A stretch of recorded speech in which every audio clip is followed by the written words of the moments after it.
Welcome to the channel and all that jibber jabber. Simplex Ultra video of the program we'll be using. It's in the top corner there. Let's get detected.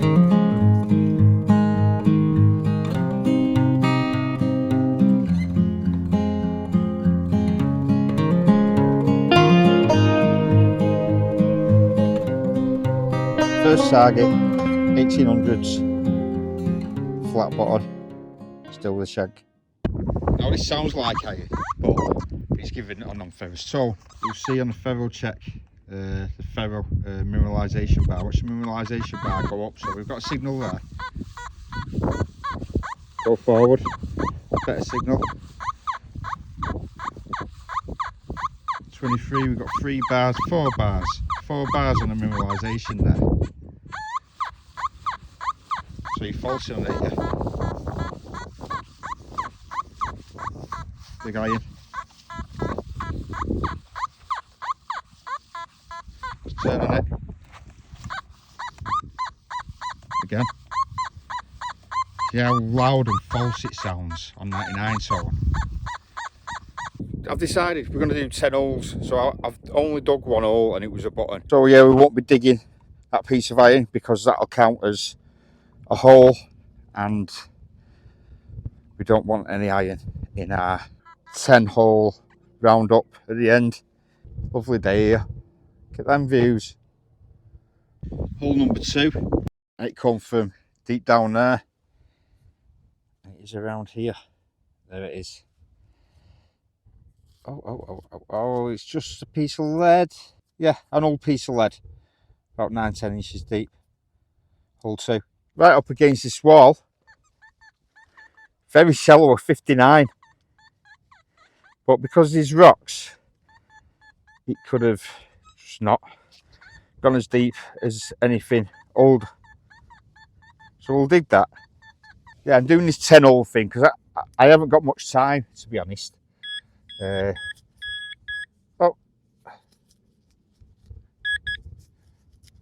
it must be in this bit. Oh. And I think the battery is going on the pinpointer as well. And I've made an absolute mess. It wasn't that deep, but it's still 150 years old. To say there's probably rocks underneath this ground. So we've got our second button, which was a silver-gilt button on hole 3. Right up against the wall again. This will be our 4th hole. I've just found the battery that I didn't know I actually had, which always helps because I would have given up. Yeah, without a pinpointer, I don't enjoy myself.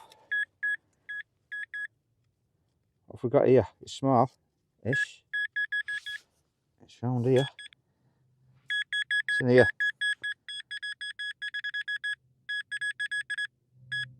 Wow.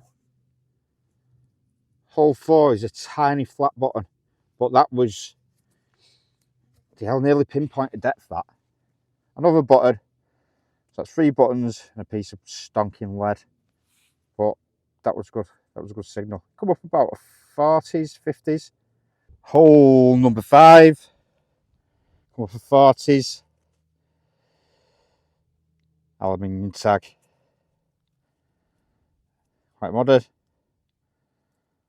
It's gone to number 6. I'm going to give this a go. There's a lot of tinfoil on this ground. So I've been a bit shy digging anything this low. But that is a bit higher than normal. It sounds good. Smooth.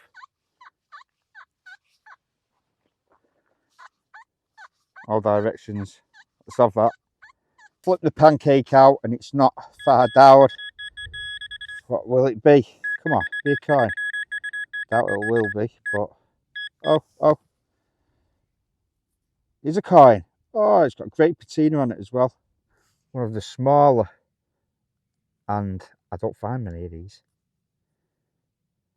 It's a little farthing. 1920. I'm going to be careful with this because I haven't got one in my collection that looks that well. So I'm not going to clean that as of now. I will put a picture up with it cleaned. It's 1920. Great condition little farthing.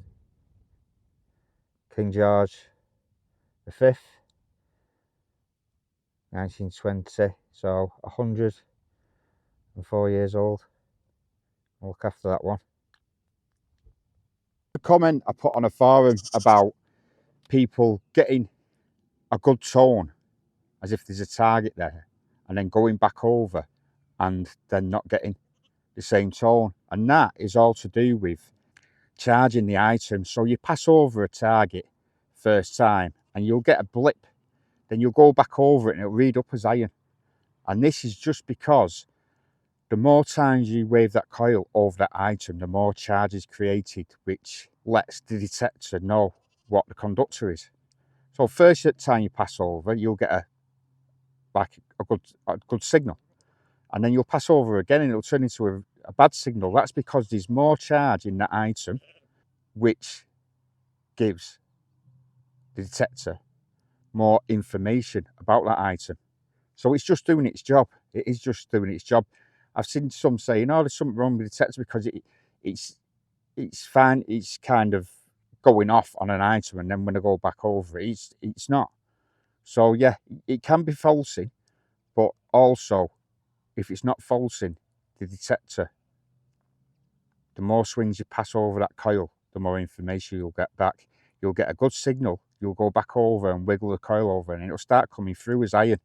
And yeah, it's just because there's more information because of the many passes over the item for the detector to decipher that what kind of conductor it is. You want to dig that? Oh, a bit shite there. I'm going to flick over to that's got a bit more sensitivity, 4-tone.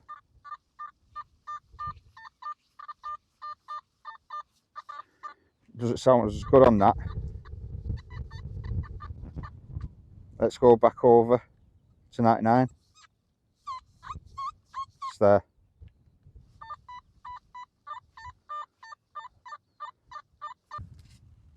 Let's see what it is.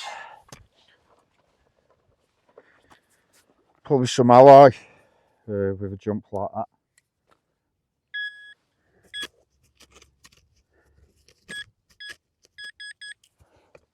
It's right there. About 5 inches down next to a rock.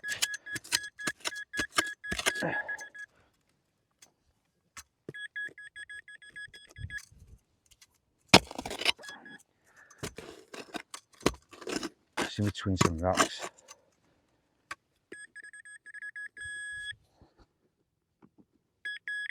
Oh. What we have there, folks, is another piece of lead, but it was used for something that's got an hole right through it. Just have a line down the side there as well. No idea it was lead was used for everything. A bit like the silicon of present, but a bit of a lead relic there. Now if you think about it, if you slow your swing down, the TX, the transmit coil, will energise that item more on your first swing. So just try swinging it slower. In theory, yeah, it's got more time. Maybe even your slower recovery time as well.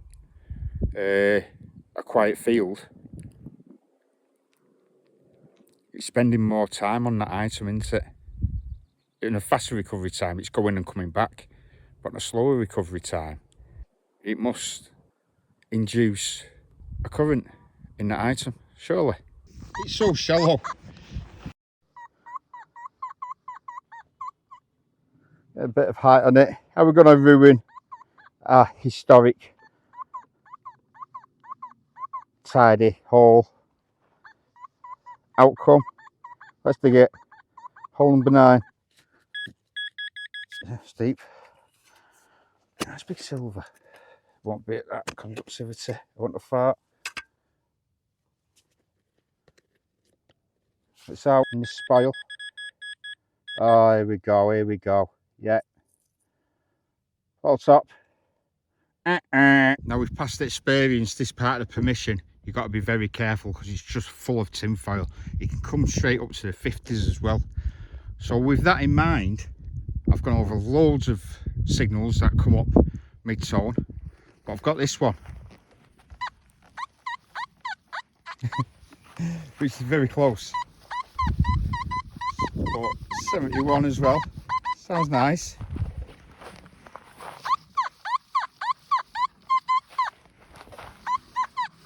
We're going to do it for the tenfold. I've been planning on coming over this part of the permission and just digging everything high tone, no mid tones, because a lot of trash come in the mid tones, you see. That's another coin and it's very thin, so it could be a William, that. So yeah, there's not much to go off, if anything. I mean, I keep on looking at this side, I'm thinking there's a bus going right there. Because of the shape of it, the thinness, I'm not going to say Roman, it's not Roman. It could well be late 1600s, that. Not too bad, not too bad, especially on this permission, because over that end, I've been over and over and over with many detectors. This end, I haven't even touched, but I think what I'll do on the next hunt, I will hit this side. I will hit this side, and if, do you want us to do another 10, a 10-hole wonder? Do you want us, with either these two or the Nokta Legend? I quite enjoyed doing it, to be honest. We had one piece of trash. I was being picky. That's going to be a lovely coin. It'll go in my collection, that. So yeah, give us a thumbs up if you enjoyed. Hit notification if you want to see more. All right, take it easy.